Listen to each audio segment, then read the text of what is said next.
ব্রাহ্মণবাড়িয়ার বাঞ্ছারামপুরে পুলিশের বিশেষ অভিযানে ৪৫ পিস ইয়াবাসহ ৩ মাদক কারবারিকে গ্রেফতার করা হয়েছে।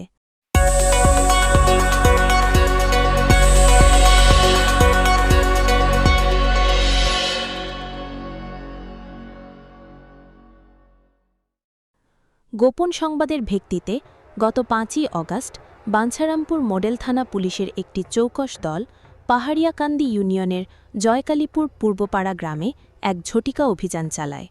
এ সময় চিহ্নিত মাদক ব্যবসায়ী হনুফার বাড়ির উঠান থেকে হাতেনাতে আটক করা হয় ৩ যুবককে।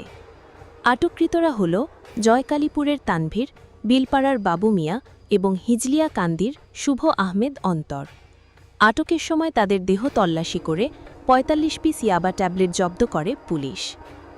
এ বিষয়ে বাঞ্ছারামপুর মডেল থানার অফিসার ইনচার্জ মোহাম্মদ ইয়াসিন জানান, অদ্য ৫ই অগাস্ট বাঞ্ছারামপুর মডেল থানা পুলিশ বিশেষ অভিযান পরিচালনা করিয়া পাহাড়িয়াকান্দি এলাকার জয়কালীপুর গ্রামের মাদক ব্যবসায়ী হনুফার বাড়ি হইতে ৩ জন মাদক কারবারিকে ৪৫ পিস ইয়াবা ট্যাবলেট সহ গ্রেফতার করিয়াছে।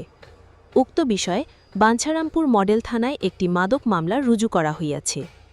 এলাকাকে মাদক মুক্ত করতে পুলিশের এমন পদক্ষেপকে সাধুবাদ জানিয়েছে স্থানীয়রা। ডেস্ক রিপোর্ট, দৈনিক প্রবাহ নিউজ।